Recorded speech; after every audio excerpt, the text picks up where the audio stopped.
Hello and welcome back. Sean here, Mountains Garage, on a snowy Tuesday afternoon. It's pretty much the end of my day. Lately, I've been trying to work in my own projects. The advantage of having the shop right behind my house is instead of, maybe taking a nap or relaxing after I eat dinner and clean up all the mess, I come out and work for an hour or so. It's amazing what you can do in an hour. Shop work takes up a lot of time, and I watched the years click by, and I didn't think I was getting enough done on my projects, so I'm trying to do more when I can. So in that same vein, I've been working on a few projects already this week and last weekend. One, I mocked up my 440 Dart blocked LS engine for the Race 55, and I was lost. I don't know what to do at this point. Everything fit. I checked the bearing clearances and they're perfect. I threw the crank in and a rod and a piston. The piston deck height is perfect. It's not hanging out of the block, or the connecting rod isn't hitting anything. Typically when you build a stroker engine, you start swinging a large connecting rod more and stroking it more. And with the LS engine, having the piston come out of the bottom of the cylinder barrel is a concern. The heater just kicked on. I'll try to be quick on this part of it. And these are really short skirt pistons, and they absolutely stop at bottom dead center, and they're completely 100% still in the bore. I went outside while the heater was running. We already have about 4 inches of snow. It's supposed to stop around 9 or 10 p.m.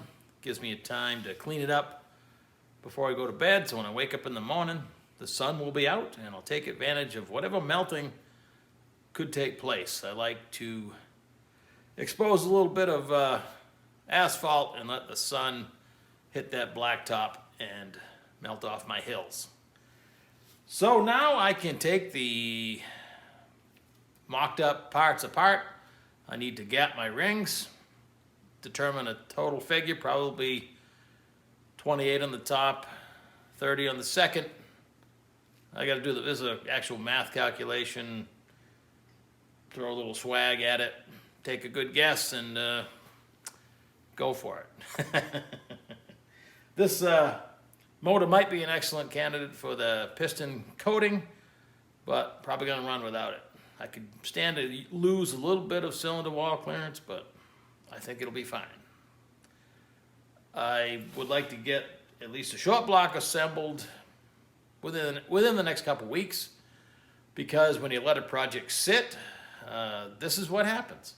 It was already the summer before last, so a year and a half plus ago, I was steadily working on the 377 small block engine project, small block Chevy that I got from my brother. I got all the parts from him. It's a 2-bolt 400 block and a brand new crank rods and pistons. I put a roller cam in it. The short block is complete. I have, the starter, everything bolted on, oil pan. And then it came to the heads. I had a set of Liberty Performance 200cc intake runner. Cylinder heads go by the intake runner size because it's the biggest number, the most impressive. So those heads were 200cc. And what I liked about them, the Liberty Performance stuff is imported, most of it I believe. However, it gets high praises from machine shop people that are kind of picky, so it's pretty good stuff. And the heads, reasonably priced, but what I liked about them the most is they already had the elusive, mysterious 400 small block Chevrolet only steam holes already drilled in the heads. I was a big block guy growing up, and then I went right into LS's. I never really had a good small block, so I've kind of gone down that road, and I'm surprised again, the world's most popular engine probably still, how some things fall through the cracks. Cracks. We don't want any cracks. So for a replacement head, I figured because the 200 intake port Liberties were meant for my 377, I used them on the ZC383 that I put in the copper colored 71 Nova. I was throwing that engine together to put in there, and I stole those heads. I was going to replace them. Then as time went by, I ended up getting, from my buddy Ken, I got this fully assembled set of ATK 185cc intake runner, which would be a good combination, I think, for the Street 377. It's going to have a low-rise dual quad manifold, also a gift from my brother, meant for my Model A, and probably going to my 56 Handyman wagon. So I got the engine project from my brother, I got my love for Tri-Fis from my brother, and I got that low-rise dual quad intake from my brother. So it seems like a good combination. That's the current plan, always subject to change. So a replacement head, I got these brand new ATKs, which are made in the USA. They're fully assembled. They're good for a 600 lift camshaft. Mine's about 550 or 60. So I got plenty of room there on the spring, just as they came. But there was no steam holes drilled in the head. You can see I've drilled this one. I'll get to that in a second. There should be another one right here on a stock 400. So I just drilled these today. That's why I'm talking about them. So in the last year and a half, I've done some research off and on when I think about it, because one particular day I covered up that 377, pushed it off to the side, and that's what happens. A year and a half goes by, and here we are just digging it back out, trying to remember where I was. So in that time, the last year and a half, I got a set of Edelbrock heads, slightly used. I think I'm going to use them on the 421 project, another unfinished small block Chevy kicking around here. And I downloaded the Edelbrock instructions that would have come with the cylinder heads, and lo and behold, Edelbrock tells you to only drill the bottom steam hole. Now where it gets tricky, the bottom's easy. That's the water port, and that's the water port. I'm upside down. And all you gotta do is drill straight down into that. You can see it. It's hard to go wrong. The other one up here, you need to drill toward the exhaust ports. There's a lot of things to hit in there, and no two heads are the same as to what angle you're supposed to drill. And that was a holdup. I'd hate to junk out a perfectly good set of heads for no reason. And I hadn't done a thing. Edelbrock says just drill the bottom one, everything will be fine. And now if you want to start a controversy or get in an argument with somebody, bring up 400 small block Chevrolet steam holes. You know, some will tell you you don't need it. Some will tell you absolutely need it. Some say they run sprint cars and stuff without them without trouble. I feel better doing something. Now, yes, the upper hole, when you think about how the cylinder head's on the engine and you need air to escape, the higher the better, but in this case, they're 1.25 inches apart. It has an escape route now. So this is the gasket I'd plan on running anyway. It's a blue Felpro 17031. Both the 377 and the 421 are 4.155 bore, so you need a big bore gasket. You got to be careful about that. If your fire ring hangs into your cylinder, not going to last long. Over that last year and a half, I used the other set of these gaskets with the Liberties on that ZZ383, so I bought some, what I thought were a good replacement gasket. This is a pretty modern gasket for a small block Chevy, MLS style. Today, I dig them out, I get looking at them. They only give you the upper steam hole. The hard one, the one that's not drilled most of the time, or the one I didn't want to do. So these will remain in the package for now. Whatever heads I use on the 421, I'll either buy different gaskets or drill the upper hole. So that's that, but it actually went pretty well. It took way longer dreading it and thinking about it than it did just using the gasket as a template. I marked it with a Sharpie, prick punch, and just drilled straight down. I did it by hand. You can see where you're going. And even if it was crooked, it wouldn't matter, but I can drill a pretty straight hole. Could have set it up on the mill. By the time I did that, I'd probably just now be drilling the first hole. So this has been done for a while. So the third project I'm going to talk about today, I've never tallied the total amount of projects I have going at any one time. My mind enjoys that. That's how I function. I'll always have multiple projects going at the same time. It's not about finishing everything. It's about the journey of doing. So 4 or 5 years ago, I bought a commercial sewing machine from a friend of mine. He had just converted to, I believe he called it a servo style motor, where you have a foot pedal and the motor stops and starts, because he didn't like the clutch style motor that came with the sewing machine. This motor, you turn it on, it has a switch,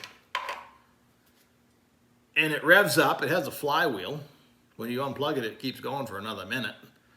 And this is an actual clutch, which engages the V-belt that would make the sewing machine run.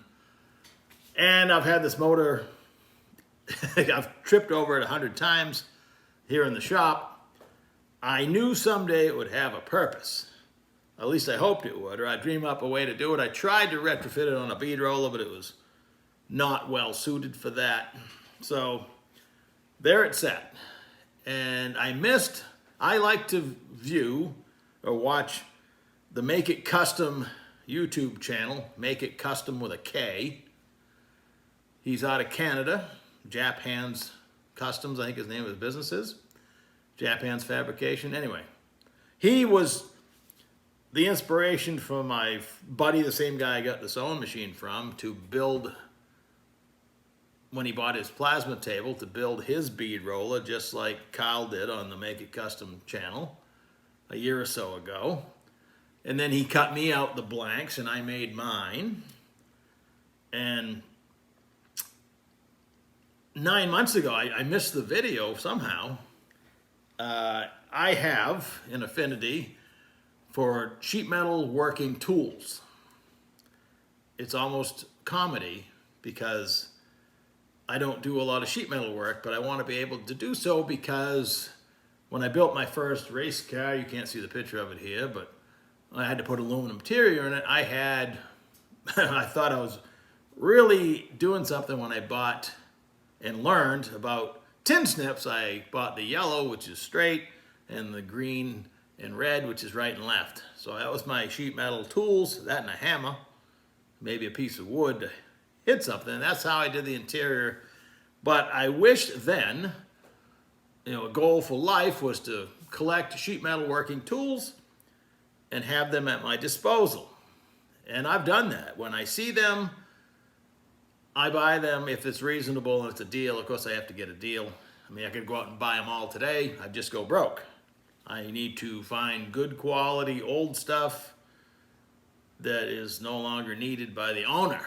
So, and of course, Harbor Freight came along in my area 15 years ago or so. And I got the whole Harbor Freight sheet metal starter kit. They don't carry as much stuff as they used to, but I got their planishing hammer, their English wheel with all the wheels, and that's probably about it for good stuff. I already had, I think, a Tractor Supply sheet metal brake, not fancy stuff, but better than nothing. I'm still looking for like a 4-foot box and pan brake. That's on my list. Also on my list was a machine like a Polmax, a power hammer. Watching American Hot Rod, Boyd Coddington show, the old guy, I forget his name, who passed away unfortunately, but he could do anything on that Polmax. And a Polmax is a big machine, probably 8 feet long, depending on the size. And what led me to the Make It Custom video is locally here, there's a Polmax P5, that's probably a medium-sized Polmax, for sale with some tooling for $8,500. It's ridiculous that I even want it because I don't do that much sheet metal work, but I do like the whole concept. And I have lots of sheet metal work to do, but not like I do it for a business. So again, to spend $8,500 on that would be crazy. And watching Kyle's video, Make It Custom, his, challenge, mostly to his friends, but hey, I'm his friend, he just doesn't know it yet, was to make your own for like $85 instead. So and he went and started with this motor. He's, wherever he got the information, he uses almost identical motor. His is slightly different. I think mine's actually slightly larger power-wise. My pulley was smaller, I know that, so I've adjusted what he did, and I'm going to make it my own, but I can see how he did it, and the concept is we're taking rotary motion. I've made, if I can get this back apart, I've made my wobble piece right here. This will weld to the shaft. This I'm going to put a groove in and a grease fitting. What I'm trying to do that he didn't, I'm going to try to make my linkage that's eventually going to power my hammer, make it so it'll last longer. Now it's not running in a factory 24 hours a day, but if I just did it metal to metal like he did, it would still probably last a long time. He did put a grease fitting on his connecting rod. This will have a piece of flat bar, 1/2 inch thick, 2 inches wide. It'll go to think about leaf spring shackles. There'll be a leaf spring shackle top and bottom, and this is going to be pushing back and forth now because the rotary motion is going to change to this, going this way. And my shaft that's going to go down to the actual hammer with the dies is in the tube, so it's free to go up and down, but you have to make it go up and down. And this motion, basically pushing between 2 spring shackles, when it's straight, my hammer's going to be down, and when this pulls back, it's going to go back, and that'll be my motion. I'm only looking for 3/8 at the most. Maybe if I get a 1/2 inch, it's almost too much. The Pullmax is kind of interesting if you study them. It's almost like a planishing hammer because it's smooth, but you can adjust the throw in it. They have a short and long stroke. This is the handle on it. Some people, when you look at power hammer, they build these archaic looking medieval torture device. They got a hammerhead and it's dropping like 2 feet every time, and that'll really move some metal with the right dies. But I would probably knock myself out with something like that. I need something that's only buzzing and, it doesn't really pose a lot of danger to me and everybody else. So this is another project. Last year I built 1 bead roller and then got down that rabbit hole and built 2 bead rollers. I don't plan on building 2 power hammers. I only got 1 motor, and again, so far, I'm really gonna try to stick the $85 budget. It's cheating because I already have a lot of the parts. I already have the motor. I already had some shafting left over from the bead rollers. I bought 2 bearings for $22, and I believe the pulley was $17. So I'm off to a good start. Yesterday, I risked life and limb walking around my icy yard looking for suitable metal. I really wanted some rectangular tubing, but I found some box tubing, like 2.5 or 3 inch. It's 1/4 wall, and that's going to be my frame. I'm going to use stuff I got. I'm not going to buy anything. I did have to buy a couple pieces of DOM tubing to fit inside each other for both the upper and lower die. I'm going to make it fit the same dies that fit my Harbor Freight planishing hammer, but I'm also going to make it, this is 22 millimeter, 7/8. I'm going to make die holders that I can actually make profile dies. I mean, the concept is if you have one of those things with all the toothpicks you put up against a profile and it leaves a curve and you trace that out, you make that in a piece of metal of just flat bar and a matching one. You can, in theory, copy any bulge or any detail in sheet metal. So whether I get that far, and again, you're making your own dies, so they're not going to be heat treated unless you come up with a way to do that. But in reality, what are you going to make? 1 or 2 pieces? You're not a factory. So you got to keep that in mind when you're building your own tools. I still try to make it last about 3 lifetimes, but I don't like to just do things wrong on purpose. That's not my deal, but I am trying to low bucket to the best of my ability. So that's me rambling this afternoon. I'm going to go up to the house and take it easy. This is, this was my wobble device. That's how it started. Just junk. I love scrap metal. I mean, I have a lot of it, never have enough. But when it turns into fun projects and you don't have to go buy it, I tried just for kicks. I was sitting after lunch yesterday, going to buy a 4 feet of 1/2 inch thick flat bar, 2 inches wide. Shipped to my house, it'd be like $90. I went out in the yard and found 10 feet of it. So, because I collected it on a warm summer day a few years ago, has a whole nother story. So, thanks for watching. Take her easy. Yeah, see how I talked it now.